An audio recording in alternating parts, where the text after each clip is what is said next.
ವಿಜಯನಗರದಲ್ಲಿ ಜನ ವಸತಿ ಪ್ರದೇಶದಲ್ಲಿ ಚಿರತೆ ಪ್ರತ್ಯಕ್ಷ ಆಗಿದೆ. ಐತಿಹಾಸಿಕ ಹಂಪಿಯ ಜನತಾ ಫ್ಲಾಟ್ನ ಪ್ರದೇಶದಲ್ಲಿ ಇದೀಗ ಚಿರತೆ ಪ್ರತ್ಯಕ್ಷ ಆಗಿರುವಂತದ್ದು. ವಿರೂಪಾಕ್ಷ ದೇಗುಲದ ಕೂಗಳತೆ ದೂರದಲ್ಲಿ ಕಂಡು ಬಂದಿರುವಂತಹ ಚಿರತೆ ಇದು.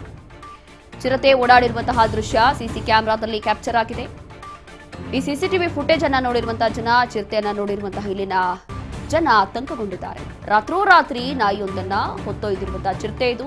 ಚಿರತೆ ಓಡಾಟದ ದೃಶ್ಯ ಕಂಡು ಭಯಭೀತರಾಗಿದ್ದಾರೆ ಇಲ್ಲಿನ ಗ್ರಾಮಸ್ಥರು. ವಿಜಯನಗರ ಜಿಲ್ಲೆಯ ಹೊಸಪೇಟೆ ತಾಲೂಕಿನ ಐತಿಹಾಸಿಕ ಹಂಪಿ. ರಾತ್ರೋರಾತ್ರಿ ಬಂದು ಒಂದು ನಾಯಿಯನ್ನ ಎತ್ಕೊಂಡೋಗಿದೆ ಚಿರತೆ. ಅದಾದ ನಂತರ ಸಿಸಿಟಿವಿ ದೃಶ್ಯಗಳಲ್ಲಿ ಎಲ್ಲವೂ ಕೂಡ ಕ್ಯಾಪ್ಚರ್ ಆಗಿದೆ. ಹಾಗಾಗಿ ಇಲ್ಲಿನ ಜನ ಭಯಭೀತರಾಗಿದ್ದಾರೆ.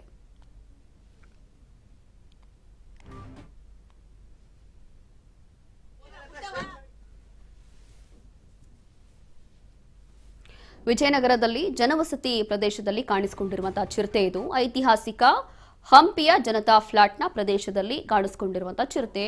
ಇದೆಲ್ಲವೂ ಕೂಡ ಸಿಸಿಟಿವಿ ದೃಶ್ಯಗಳಲ್ಲಿ ಕ್ಯಾಪ್ಚರ್ ಆಗಿದೆ. ಅದರಲ್ಲೂ ಕೂಡ ನೋಡ್ತಾ ಇದ್ದೀವಿ. ಜನವಸತಿ ಪ್ರದೇಶ ಅಂದ್ರೆ ಇದ್ಯಾವುದೋ ಒಂದು ಮನೆಯ ಗಲ್ಲಿ ಅಂತ ಹೇಳಿ ಕಾಣಿಸ್ತಾ ಇದೆ. ಸುತ್ತಮುತ್ತ ಫುಲ್ಲು ಮನೆಗಳೇ ಇದ್ದಾವೆ. ಇಂಥ ಜಾಗದಲ್ಲಿ ಬಂದಿರುವಂತಹ ಚಿರತೆ ಇದು. ಏಕಾಏಕಿ ಆ ಒಂದು ನಾಯಿಯನ್ನು ಹೊತ್ಕೊಂಡು ಹೋಗಿದೆ. ಹಾಗಾಗಿ ಅಲ್ಲಿನ ಜನ ಇದೆಲ್ಲವೂ ಕೂಡ ನೋಡಿರುವಂತಹ ಜನ ಸದ್ಯಕ್ಕೆ ಭಯಭೀತರಾಗಿದ್ದಾರೆ. ವಿರೂಪಾಕ್ಷ ದೇಗುಲದ ಕೂಗಳತೆ ದೂರದಲ್ಲಿ ಕಂಡು ಬಂದಿರುವಂತಹ ಚಿರತೆ ಇದು. ಚಿರತೆ ಓಡಾಡಿರುವಂತಹ ದೃಶ್ಯ ಇದೆಲ್ಲವೂ ಕೂಡ ಸಿಸಿ ಕ್ಯಾಮೆರಾದಲ್ಲಿ ಕ್ಯಾಪ್ಚರ್ ಆಗಿದೆ. ಇಲ್ಲಿರುವಂತಹ ಜನ ಇದನ್ನು ನೋಡಿ ಭಯಭೀತರಾಗಿದ್ದಾರೆ. ಕೂಡಲೇ ಈ ಒಂದು ಚಿರತೆಯನ್ನ ಸೆರೆ ಹಿಡಿಬೇಕು ಅಂತ ಹೇಳಿ ಇದೀಗ ಆಗ್ರಹ ಮಾಡ್ತಿದ್ದಾರೆ. ಕಾರಣ ಏನು ಅಂತಂದ್ರೆ ಈಗ ನಾಯಿ ಹೊತ್ಕೊಂಡು ಹೋಗಿದೆ. ಇಫ್ ಇನ್ ಕೇಸ್ ಅಲ್ಲಿ ಯಾರಾದ್ರೂ ಮನುಷ್ಯರು ಓಡಾಡ್ತಿದ್ರು, ಯಾರಾದ್ರೂ ಇದ್ದಿದ್ರೆ, ಹೆಚ್ಚು ಕಡಿಮೆ ಏನಾದ್ರೂ ಆಗಿದ್ದಿದ್ರೆ ಆಗ ಅದಕ್ಕೆ ಯಾರು ಹೊಣೆ ಆಗ್ತಾರೆ ಅಂತ ಹೇಳಿ ಇದೀಗ ಅಲ್ಲಿನ ಜನ ಕೂಡ ಹೆದರ್ಕೊಂಡಿದ್ದಾರೆ. ವಿಜಯನಗರ ಜಿಲ್ಲೆಯ ಹೊಸಪೇಟೆ ತಾಲೂಕಿನ ಐತಿಹಾಸಿಕ ಹಂಪಿ ಹತ್ರ ನಡೆದಿರುವಂತಹ ಘಟನೆ ಇದು.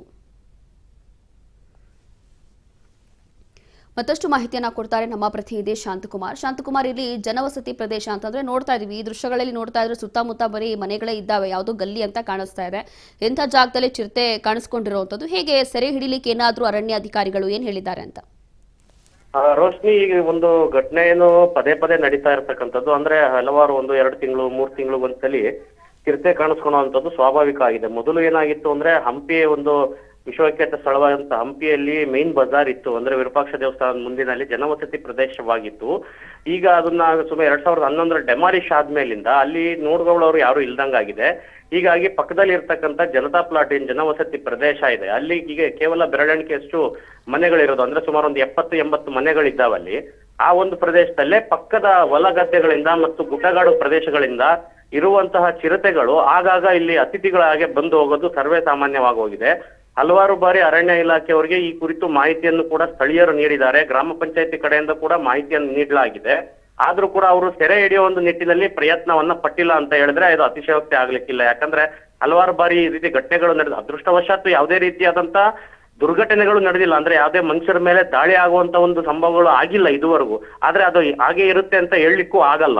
ಯಾವ ಸಂದರ್ಭದಲ್ಲಿ ಏನಾಗುತ್ತೆ ಅಂತ ಹೇಳಲಿಕ್ಕೆ ಆಗಲ್ಲ. ಹೀಗಾಗಿ ಜನರು ಈಗ ಆತಂಕಗೊಂಡಿರೋದು. 14ನೇ ತಾರೀಕು ನಡೆದಿರ್ತಕ್ಕಂಥ ಘಟನೆ ಇದು. ಸಿಸಿ ಕ್ಯಾಮೆರಾದಲ್ಲಿ ಸೆರೆ ಆಗಿದೆ. ಚಿರತೆ ಬಂದು ನಾಯಿಯನ್ನ ಹೊತ್ಕೊಂಡು ಹೋಗುತ್ತೆ. ಅದು ಜನನಿಬಿಡ ಪ್ರದೇಶದಲ್ಲಿ. ಅದು ಹೊತ್ಕೊಂಡು ಹೋಗೋ ಕೆಲವೇ ಸೆಕೆಂಡ್ಗಳ ಹಿಂದೆ ಒಬ್ಬ ಹುಡುಗ ತನ್ನ ಮನೆ ಒಳಗಡೆ ಹೋಗ್ತಾನೆ. ಅದೇನಾದ್ರೂ ಆಗಿದ್ರೆ ಆ ಹುಡುಗನ ಮೇಲೆ ಅಟ್ಯಾಕ್ ಆಗಿದ್ರೆ ಏನು ಅನ್ನೋ ಒಂದು ಪ್ರಶ್ನೆ ಅಲ್ಲಿ ಸಾರ್ವಜನಿಕರಾಗಿದೆ. ಏನಾದ್ರು ಅಪಾಯ ಆಗೋದಕ್ಕೂ ಮೊದಲೇ ಅರಣ್ಯ ಅಧಿಕಾರಿಗಳು ಎಚ್ಚೆತ್ತುಕೊಂಡು ಈ ಒಂದು ಸಮಸ್ಯೆನ ಸರಿಪಡಿಸಿದ್ರೆ ಒಳ್ಳೇದಾಗುತ್ತೆ ಅನ್ನೋದು ಜನರ ಅಭಿಪ್ರಾಯ ಆಗಿದೆ. ಥ್ಯಾಂಕ್ ಯು ಶಾಂತಕುಮಾರ್, ನಿಮ್ಮೆಲ್ಲ ಮಾಹಿತಿಗಾಗಿ.